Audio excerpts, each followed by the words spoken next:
எல்லோருக்கும் அன்பான வணக்கம். இது ஹாப்பி லைஃப் தனம். நான் உங்கள் தனம். இந்த வீடியோவை பார்க்குற எல்லா பெண்களுக்கும் சீக்கிரமே தாய்மை பாக்கியம் கிடைக்கணும்னு நான் இறைவனை மனதார பிரார்த்திக்கிறேன். வாங்க இன்னைக்கு வீடியோக்குள்ளே போகலாம். இந்த வீடியோவில் நீங்கள் ப்ரெக்னெண்ட்டாக தான் இருக்கீங்க அப்படின்றது சொல்கிறதுக்கான 7 மிக முக்கியமான டிப்ஸ் சிம்டம்ஸ் சொல்ல போகிறேங்க. அது மட்டும் இல்லாமல் ப்ரெக்னன்சி டைமில் எப்படி ஒரு சில சிம்டம்ஸ் இருக்கோ அதே மாதிரி ப்ரெக்னன்சி ட்ரை பண்ணுறவங்களுக்கும் பீரியட் ஸ்டாப் ஆகுது அப்படின்றப்போ நம்ம என்ன பண்ணுவோம், ப்ரெக்னன்சி சிம்டம்ஸ் எல்லாமே இருக்கும். நம்ம கிட் செக் பண்ணி பார்ப்போம். பாசிட்டிவ் வந்தவொடனே ஹாஸ்பிட்டலுக்கு போயிட்டு நம்ம செக்அப் ஸ்கேன்லாம் பண்ண ஆரம்பிச்சிடும். ஆனால் மாதவிடாய் வரத்துக்கு கொஞ்சம் நாளைக்கு முன்னாடியே நீங்கள் கூர்ந்து கவனிச்சு பார்த்தீங்க அப்படின்றப்போ நம்ம பாடியில் ஒரு சில சிம்டம்ஸ்லாம் தெரியும். அதாவது நார்மலாகவே இப்போ நம்ம உடம்புல ஏதாச்சும் ஒரு ஃபீவர் வரப்போகுது அப்படின்றப்போ நம்ம உடம்புல நார்மலான ஒர்க் நடந்துட்டு இருக்கோம் இல்லையா, புதுசாக ஒரு வைரஸோ பாக்டீரியா நம்ம உடம்புக்கு போகும்போது அதை எதிர்த்து நம்ம உடம்பு போராடும். அதனால நம்ம ஃபீவர், டெம்பரேச்சர் இதெல்லாம் காட்டும். அதே மாதிரி தான் திடீர்னு நார்மலாக இருக்க ஒரு உடம்புல குழந்தை உருவாகும் பொழுது நிறைய சிம்டம்ஸ் நமக்கு தெரிய ஆரம்பிக்கும். அது மாதவிடாய்க்கு முன்னாடியே தெரியுங்க நிறைய பேருக்கு. பட் ஒரு சில பேருக்கு அதை தெரிஞ்சுக்கிற அளவு இருக்காது. ஸோ அது மாதிரி என்னென்ன சிம்டம்ஸ் அப்படின்றத ஷேர் பண்ணுறேங்க. இப்போ நார்மலாகவே உங்களுக்கு எப்பவுமே எனக்கு பீரியட் ஆகுறப்ப பிம்பிள்ஸ் ரெகுலராக வருங்க. இது என் அனுபவமான விஷயம் கூட உங்ககிட்ட ஷேர் பண்ணுறேங்க. எனக்கு எப்பவுமே பிம்பிள்ஸ் வரும், பிம்பிள்ஸ் வராமல் இருக்கவே இருக்காது. இப்போ எனக்கு எப்படின்றப்போ மாதவிடாய் ஆக போகுதுன்றப்போ 2 நாள் முன்னாடி 3 நாள் முன்னாடி கரெக்டாக வர ஆரம்பிச்சிடும். நல்லா பெருசாக ஃபேஸில் ஏதாவது ஒரு இடத்துல வர ஆரம்பிச்சிடும். உங்களுக்கும் இதே மாதிரி பிம்பிள்ஸ் ரெகுலராக வர ஆரம்பிக்கும் அப்படின்றப்ப சடனாக அந்த மந்த் உங்களுக்கு வரல, பட் எனக்கு பிரெக்னன்சி சிம்டம்ஸ்லாம் லைட்டாக இருக்க மாதிரி தோணுது அப்படின்றப்போ நிச்சயமா நீங்கள் ப்ரெக்னென்ட் ஆயிருக்கீங்கன்றதை கண்டுபிடிக்கலாம். ஏன்னா அந்த பிம்பிள்ஸுமே நீங்கள் நார்மலாக நம்ம சைக்கிள் நடக்கிற விஷயம் நம்ம உடம்புல நடந்துகிட்டே இருக்கும். அது ஸ்டாப் ஆகுது அப்படின்றப்ப கருப்பதிலான அறிகுறி எடுத்துக்கலாங்க. ரெண்டாவது ரொம்ப முக்கியமான விஷயங்க, இப்போ மார்னிங் சிக்னஸ் நார்மலாக எல்லாருக்குமே இருக்கும். பிடிச்ச பொருள் கூட பிடிக்காம போகும். இது எப்போ அப்படின்றப்போ எல்லாரும் 1 மாதம் 2 மாதம் 3 மாதம் கிடையாது. இது மாதவிடாய் வரதுக்கு கொஞ்ச நாள் முன்னாடி அதை ப்ரெக்னன்சி கன்ஃபார்ம் பண்ணுறதுக்கு கொஞ்ச நாள் முன்னாடி தெரிஞ்சுக்கலாம். அதாவது ஃபிஷ் வரக்கிறோன்றப்ப அந்த ஸ்மெல் பிடிக்காம போயிடும். கடுகு பொரியிற ஸ்மெல் பிடிக்காது, வெங்காயம் தக்காளி வதக்கிற ஸ்மெல் பிடிக்காது, குக்கர் ஸ்மெல் பிடிக்காது, அது பருப்பு சாதம் வேகுதுன்றப்போ அந்த ஸ்மெல் பிடிக்காது. ஏன் மோஸ்ட்லி நம்ம சூப்பு போட்டு குளிக்கிற ஸ்மெல்லே நம்மளுக்கு பிடிக்காது. இந்த மாதிரி ஸ்மெல்லிங் சென்ஸ் பிஃபோராகவே வந்துடும். உங்களுக்கு ஏதாச்சும் ஸ்மெல்லிங்ஸ் எங்கேயாச்சும் ஒரு வீட்டில் சமைக்கிற ஃபுட்டு கூட ஈஸியாக மூக்குக்கு கண்டுபிடிச்சிருவீங்க அங்கே எதுவும் சமைக்கிறாங்க. இது ப்ரெக்னன்சி டைம்ல நார்மலாக இந்த சிம்டம்ஸ் எல்லாருக்கும் இருக்கும். நான் ப்ரெக்னெண்டா இருக்கிறப்போ எங்கேயோ ஒரு வீட்டில் சமைக்கிறதோ நான் கண்டுபிடிச்சிருவேன். இன்னைக்கு அங்கே பிரியாணி செஞ்சிருக்காங்க, இன்னைக்கு எங்க தக்காளி சாதம். அது மாதிரி உங்களுக்கும் மாதவிடாய் வருவதற்கு முன்னாடி, அதாவது பிரெக்னன்சி கன்ஃபார்ம் பண்றதுக்கு முன்னாடியே உங்களுக்கு இந்த மாதிரி ஸ்மெல்லிங் சென்ஸ் அளவுக்கு அதிகமா இருக்கு அப்படின்றப்போ நீங்க பிரெக்னெண்டா இருக்கீங்க ரொம்ப சிம்பிளா கண்டுபிடிச்சிடலாங்க. அதே மாதிரி இப்ப நார்மலாவே அடிக்கடி யாரும் யூரின் போக மாட்டாங்க இல்லையா, பிரெக்னன்சி ஆகிறவங்க மட்டும்தான் போவாங்க. ஆனா உங்களுக்கு யூரின் அடிக்கடி வருது அப்படின்றப்ப நம்ம உடம்புல ஹார்மோனல் சேஞ்சஸால வருது. அது மட்டும் இல்லாம நம்ம உடம்பு நல்லா நீரேற்றமா இருக்கும், கரு பதிஞ்சிருப்பாங்க. ஸோ இந்த மாதிரி ஆக்டிவிட்டி நம்ம உடம்புல நடக்கும்பொழுது அடிக்கடி நார்மலா எல்லாரும் மார்னிங்ல எல்லாம் யூரின் போவாங்க. பட் நீங்க நைட்ல கூட யூரின் வருது, அடிக்கடி ஒரு மாதிரி நீர் சுருக்கு மாதிரி வந்துட்டே இருக்கு. ஒரு ஹவர் படுத்து தூங்கலாம்னு பார்த்தா டக்குனு அந்த 1 ஹவர் கூட ஃப்ரீயா படுக்கவே முடியல, யூரின் போகணுன்ற ஒரு தாட்டே மைண்டுக்குள்ள வந்துட்டே இருக்கு. ஆட்டோமேட்டிக் நம்ம மைண்டுக்குள்ள தாட் வரும் யூரின் போன்ட்டு. அந்த மாதிரிலாம் உங்களுக்கு தாட் அடிக்கடி வந்துட்டே இருக்கு அப்படின்றப்போ அதுவும் நம்ம பாடி நம்ம காட்டுற சிம்டம்ஸ். ஸோ இதுவும் நீங்க பிரெக்னெண்டா இருக்கிறதுக்கான மிக முக்கியமான அறிகுறிங்க. இன்னொரு முக்கியமான விஷயம் சொல்ல போறேன். இப்போ வயிறு நீங்கள் ப்ரெக்னெண்ட்டாக இருந்தீங்க அப்படின்றப்போ ஒரு சிம்டம்ஸ்லாம் காட்டும். கண்டிப்பாக எல்லாருக்குமே வயிற்று வலி இருக்கும். பயங்கரமாலாம் இருக்காது. பீரியட் வரப்போ ஒரு பெயின் இருக்கும் பார்த்தியா, அது மாதிரியும் இருக்காது. ரொம்ப லேஸாக இருக்கும். ஒரு மாதிரி வயிற்றுக்குள்ளே குறுகுறுப்பாக இருக்க மாதிரி இருக்கும். குழந்தை அசைறது கிடையாது. ஆனால் வயிறு ஒரு வீங்கனா மாதிரியோ ஒரு மாதிரி அன்ஈஸியாக இருக்கிற மாதிரி வயிற்றுல நீங்கள் ஃபீல் பண்ணுவீங்க. இது மோஸ்ட்லி எல்லாருக்குமே நார்மலாக இருக்கிற சிம்டம்ஸ். இது மாதிரி உங்களுக்கு லேசாக வயிறு வலிக்கிற மாதிரி, லேசாக வயிறு பிடிக்கிற மாதிரியோ அடிவயிறு குத்துற மாதிரியோ இந்த மாதிரிலாம் இருந்துச்சு அப்படின்றப்போ அதுவும் நீங்கள் ப்ரெக்னெண்ட்டாக இருக்கிறதுக்கான சிம்டம்ஸ்.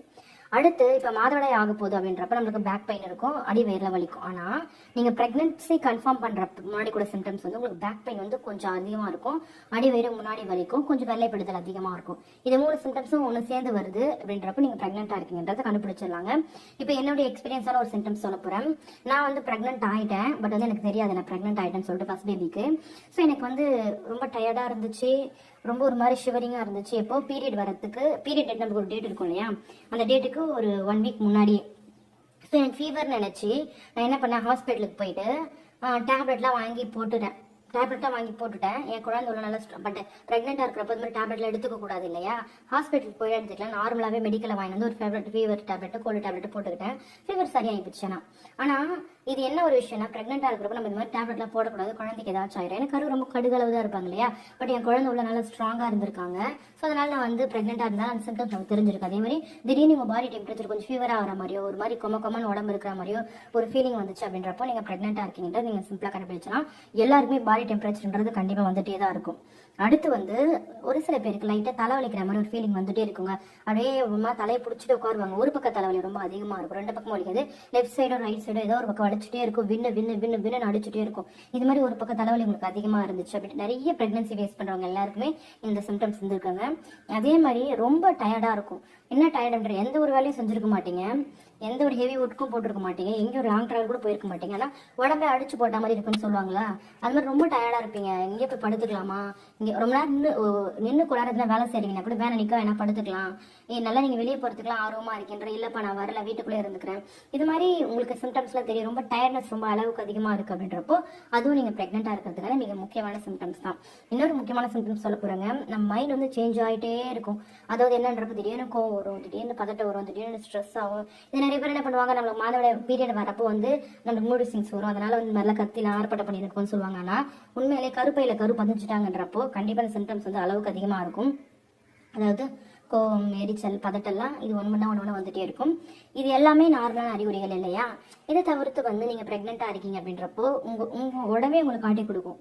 நீங்கள் வந்து ஒரு மாதிரி அழுக்காக இருக்க மாதிரி ஃபீல் பண்ணுவீங்க. அழுக்கான எப்படி சொல்கிறது அப்படின்றப்போ ஒரு மாதிரி உங்கள் பாடி வந்து லேசாக காற்றுல பறக்கிற மாதிரி இருக்காங்க. நார்மலாகவே நீங்கள் வெயிட்டாக இருக்க மாதிரி ஃபீல் பண்ணுவீங்க. பட் உள்ள பாப்பா இருக்காங்க அப்படின்றப்போ ஒரு மாதிரி அழுக்காக இருக்கிற மாதிரி ஃபீல் பண்ணுவீங்க. அது மட்டும் இல்லாமல் பாடி பெயின்லாம் ரொம்ப அளவுக்கு அதிகமாக இருக்கும். நான் ஆல்ரெடி சொன்னேன் இல்லைங்களா, முதுகு வலிக்கும், கால் வலிக்கும், முட்டி வலிக்கும், ஒரு மாதிரி உடம்பே பெயின் அதிகமாக இருக்கும். இதுக்கெல்லாம் காரணம் நான் ஆல்ரெடி சொல்லிட்டேன். அதாவது நம்ம உடம்புல வந்து குழந்தை தங்குறதால ஹார்மோனல் சேஞ்சஸால உடம்பு ஒரு புது விஷயத்தை ஏற்றுக்குது இல்லையா. அந்த குழந்தைக்கு பிளட் போகணும், அந்த குழந்தைக்கு ஆக்சிஜன் போகணும், அந்த குழந்தைக்கு உள்ள செட் ஆகிறதுக்கு ஒரு பிளேஸ் இருக்கணும். இந்த மாதிரி நிறைய விஷயங்கள் நம்ம உடம்புல நடக்கிறதால அதனால் நம்மளுக்கு வந்து அந்த மாதிரி பாடி வேற மாதிரி காட்டும். இது மாதிரி நாள் சில ஒரு மாதிரி சிம்டம்ஸ் ஒன்று தெரிய ஆரம்பிக்கும். இது எல்லாமே நார்மலாக எல்லா ப்ரெக்னெண்ட்டாக இருக்கிறவங்களுக்கு இருக்கிற ஒரு சிம்டம்ஸ் தாங்க. இந்த வீடியோவில் எனக்கு தெரிஞ்ச விஷயங்கள் ஷேர் பண்ணிட்டேன். வேறு ஏதாச்சும் டவுட் இருந்தால் கமெண்ட்ல கேளுங்க. எனக்கு தெரிஞ்சதை கண்டிப்பாக அது உங்களுக்கு நான் ஷேர் பண்ணுறேன். நிறைய வீடியோவில் நிறைய பேருக்கு நான் சொல்லிட்டு இருக்கேன் அப்படின்றப்போ கண்டிப்பாக குழந்தை அப்படின்ற தள்ளி போகுதுன்றப்போ மனசு ரொம்ப கஷ்டமாக இருக்கும், சங்கடமாக இருக்கும். சாப்பிட பிடிக்காது, வெளியே போக பிடிக்காது, ஒரு படத்துக்கு போக பிடிக்காது, ஒரு மாதிரி கில்ட்டாக இருக்கும். நம்ம என்ன பெரிய தப்பு பண்ணிட்டா மாதிரி மற்றவங்க ஃபேஸ் பண்ண கூட ரொம்ப பயமாக இருக்கும். இவங்க ஏதாச்சும் கேட்டுருவாங்களோ, அவங்க ஏதாச்சும் கேட்டுருவாங்க. ஆனால் நம்ம ஏதாச்சும் ஒரு தப்பு பண்ணுறன்றப்போ அது கேட்கறதுக்காக ஒரு நிறைய பேர் வந்துட்டே இருப்பாங்க. பட் குழந்தை வந்து தள்ளி போகிறது அப்படின்றது நீங்கள் பண்ண தப்பு கிடையாது. அது கடவுள் என்னைக்கு நினைக்கிறாரோ அன்னைக்கு உங்களுக்கு கொடுக்க போகிறதுனால இதனால உங்களுக்கு எந்த பிரச்சனையும் இல்லை. நீங்கள் எந்த தப்பு பண்ணுன்றதை ஃபஸ்ட்டு புரிஞ்சுக்கோங்க, உங்களை நீங்கள் சரி பண்ணிக்கோங்க. நீங்கள் எப்போ மற்றவங்களை பார்த்து பயப்படாதீங்க. அவங்க என்ன கேட்டுருவாங்க, இவங்க என்ன சொல்லுவாங்க, இந்த ஃபங்க்ஷனுக்கு போனால் எனக்கு குழந்தை எல்லாம் கேட்டுருவாங்களோ, அந்த ஃபங்க்ஷனுக்கு போனால் அவங்க என்ன கேட்டுருவாங்களோ, கேட்கட்டுமே, கேட்கறதால என்ன ஆகிட போகுது. அவங்க உங்களை பார்த்து இன்னைக்கு கேட்குறாங்க அப்படின்றப்போ நாளைக்கு உங்களை மாதிரி ஒரு பொண்ணு இல்லாமல் இருக்காங்கன்னா அவங்கள பார்த்தா கேட்பாங்க. இன்னைக்கு உங்களை பார்த்து கேட்குறவங்களுக்கு பொண்ணோ பிள்ளையோ இருக்காங்கன்றப்போ அதே மாதிரி சூழ்நிலை கண்டிப்பாக அவங்களுக்கு வந்து சேரும். வேணும்னு உங்க மனசு நோவ அடிக்கிறாங்கன்றப்போ அவங்களுக்கு அது வந்து சேரும். இல்லை எதாச்சும் அவங்க மேலே இருக்க அக்கறையில் கேட்குறாங்கன்றப்போ அது எதுவுமே ஆகாதுங்க. நான் இப்போ உங்களுக்கு ஒரு விஷயம் சொல்கிறேன். இந்த வீடியோவில் ப்ரெக்னன்சி டிலே ஆகுதுன்றது நம்ம கையில் கிடையவே கிடையாது. அது கடவுள் கொடுக்குற வரும். பணம் இருக்கிறவங்க வந்து ட்ரீட்மெண்ட் பண்ணி அது பண்ணி இது பண்ணி பாப்பா வந்து வச்சுக்கிறாங்க. அப்படியே இருந்தால் கூட அவங்களுக்கு குழந்தை வர இருக்குது அப்படின்னா மட்டும்தான் அந்த ட்ரீட்மெண்ட்டில் வைக்கிற பாப்பா கூட தங்கும். என் அக்கா ஒருத்தவங்களுக்கு 3 டைம் ட்ரீட்மெண்ட் பண்ணிட்டாங்க. பெரிய ஹாஸ்பிட்டலு, ஒரு ட்ரீட்மெண்ட்டுக்கு 10 லட்சம் மேலே ஆச்சு. ஆனால் 3 டைமே குழந்தை அவங்க நிற்கவே இல்லை. நான் உங்களுக்கு என்ன சொல்கிறேன்னா, பணம் இருந்தால் மட்டும் குழந்தை நிற்கும் கிடையாது. அதில் நீங்கள் நார்மலாக இருங்க, ரொம்ப ஸ்ட்ரெஸ் ஆகாதீங்க, ரிலீஃபாக இருங்க. அவங்க என்ன பண்ணாங்க, 2 டைம் ட்ரீட்மெண்ட் பண்ணாங்க, குழந்தை நிற்கலதுக்கப்புறம் அவங்க நார்மல் லைஃப் வந்து அவங்க வேறு மாதிரி படிக்க ஆரம்பிக்கிறது, டீச்சர் ட்ரைனிங் போகிறது, நிறைய விஷயங்கள் அவங்க பண்ண ஆரம்பிச்சிட்டாங்க. நான் உங்களுக்கு என்ன சொல்கிறேன், அந்த வீடியோவில் பாப்பா இல்லைன்றது உங்களுக்கு கிளியராக தெரியும், எதனால் பிரச்சனைன்றது உங்களுக்கு கிளியராக தெரியும். அந்த பிரச்சனையை சரி பண்ணால் உங்களுக்கு சீக்கிரம் பாப்பா வந்து தங்க போகுது. இரெகுலர் பீரியடா, இல்லை கருமுட்டை ஸ்ட்ராங்காக இல்லையா, கருப்பை பலவீனமாக இருக்கா, இல்லை ஹஸ்பண்டுக்கு பிரச்சனையா, இல்லை ஃபுட் சைக்கிள் ஏதாச்சும் ராங்காக இருக்கா, சாப்பாட்டை மாற்றினா ப்ரெக்னென்ட் ஆக முடியுமா, ஏதோ ஒன்று இருக்கும் இல்லையா. ஏதோ ஒரு காரணத்தால் தான் உங்களுக்கு ப்ரெக்னென்ட் ஆக முடியாமல் போயிருக்கும். அதனால என்னன்றதை கண்டுபிடிச்சி அதை சரி பண்ணிங்கன்றப்போ சீக்கிரமாக நீங்கள் ப்ரெக்னென்ட் ஆகிடலாங்க. இன்னொரு முக்கியமான விஷயம், இப்போ பெண்கள்னாவே மோஸ்ட்லி வந்து நிறைய பிரச்சனையை ஃபேஸ் பண்ணுறோம் இல்லைங்களா. அதுக்கு பிரச்சனை ஃபேஸ் பண்ணுற அளவு ஸ்ட்ரென்த் நம்மக்கிட்ட இருக்கிறதால தான் நம்மக்கிட்ட அவ்வளோ பிரச்சனை வருது. அதனால் நீங்கள் கொஞ்சம் போல்டாக இருந்து பாருங்களேன், ஒரு மாதிரி தைரியமாக இருந்து பாருங்களேன். எல்லாத்தையும் ஃபேஸ் பண்ண முடியும் என்னால். இதெல்லாம் ஒரு சின்ன விஷயம். உங்களை யாராச்சும் ஏதாச்சும் என்ன கேட்டாங்கன்னா கூட, என்னம்மா தலை குத்தினியா, இல்லைம்மா எத்தனை அப்படிலாம் கேட்டாங்கன்னா கூட அவங்கள உமிட் பண்ணிட்டாங்க. அவங்கள நீங்கள் கவனிக்காதீங்க. கேட்டுகிட்டே தான் இருப்பாங்க. நீங்கள் அதில் காதில் வாங்காதீங்க. நீங்கள் நல்லா சாப்பிடுங்க, நிறைய தண்ணி குடிங்க, ஃப்ரூட்ஸ் வெஜிடபிள்ஸ் எடுத்துக்கோங்க. அப்போ ஹாஸ்பிட்டல் போயிட்டு ஒரு ட்ரீட்மெண்ட் பார்த்துட்டு வாங்க. இப்போ கரெக்டான டேப்லெட்லாம் எடுத்துக்கோங்க. பீச்சுக்கு போங்க, பார்க்குக்கு போங்க, கோவிலுக்கு போங்க. எங்கெல்லாம் போக முடியுது அங்கெல்லாம் போயிட்டு ஜாலியாக இருங்க. உங்கள் லைஃப்பை நீங்கள் நார்மலாக ஆரம்பிச்சிங்க, ஸ்ட்ரெஸ் எல்லாம் குறையும். உடம்புல எல்லா ஹார்மோனும் கரெக்டாக சுரக்கும். நீங்கள் ரொம்ப பதட்டப்பட்டீங்க, ஸ்ட்ரெஸ் ஆகிறீங்கன்றப்போ நம்ம உடம்புல சுரக்க வேண்டிய ஹார்மோன்லாம் சுரக்காமல் போயிடும். அதனால கூட குழந்தை நிற்காமல் போயிடும். அதெல்லாம் வீட்டு ரெகுலராக சொல்லிட்டே இருக்கேன். என்னால் ஏதாவது ஒரு வகையில் உங்களுக்கு ஒரு பாசிட்டிவிட்டி உண்டாகுது, ஒரு மைண்டு கிளியர் ஆகுது அப்படின்றப்ப எனக்கு ரொம்ப ஹாப்பினஸ் தான். நான் இந்த டைமில் வந்து 90% வந்து குழந்தை நிற்கிறதுக்கு மிக முக்கியமான காரணம் உடம்போ இல்லை வந்து கருப்பையோ கருமுட்டையோ கிடையாது, மைண்டோட ஸ்ட்ரெஸ்ஸு. அதனால நிறைய பேர் குழந்தை நிற்காம போகுது. ஸோ உங்களை நீங்கள் சரி பண்ணிக்கோங்க, அப்படி சீக்கிரமாக உங்களுக்கு குழந்தை நிற்கும். ஓகே ஃப்ரெண்ட்ஸ், இந்த வீடியோ உங்களுக்கு பிடிச்சிருந்தா மறக்காம சேனலை சப்ஸ்கிரைப் பண்ணி சப்போர்ட் பண்ணுங்கள். வேறு ஏதாச்சும் டவுட் இருந்தால் கமெண்ட்டில் கேளுங்க, எனக்கு தெரிஞ்ச விஷயம் நான் உங்கள்கிட்ட ஷேர் பண்ணுறேன். Okay friends, thank you so much, பாய்.